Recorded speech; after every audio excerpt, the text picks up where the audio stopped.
Subscribe and download over 1 million code snippet including this tutorial from codegive.com, link in the description below. Title, Adding Python Environment Variables, a step-by-step tutorial.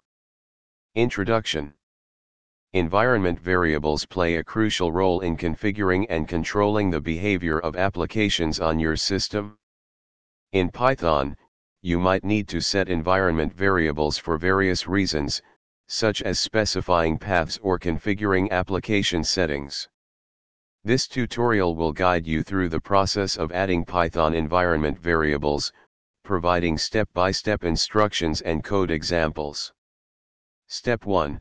Open a terminal or command prompt. Before we begin, open a terminal on Linux or macOS, or a command prompt on Windows. This is where we'll execute the commands and set up the environment variables. Step 2. Locate your Python installation directory.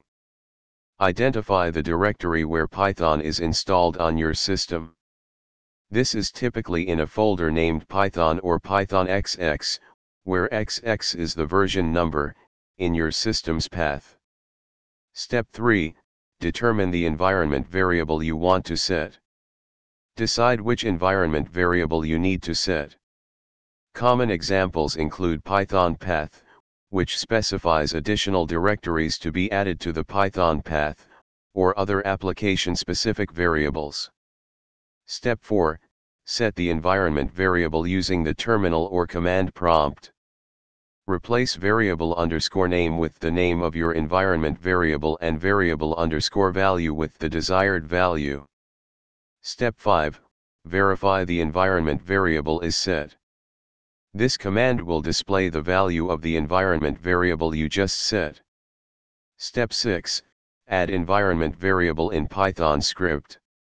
This Python script sets the environment variable within the script itself. Make sure to replace variable _name and variable _value with your specific values.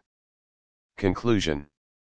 Setting Python environment variables is a straightforward process, whether done through the command line or within a Python script. These variables help configure your Python environment to meet the specific needs of your applications. Always ensure that the variable names and values are accurate and relevant to your use case. ChatGPT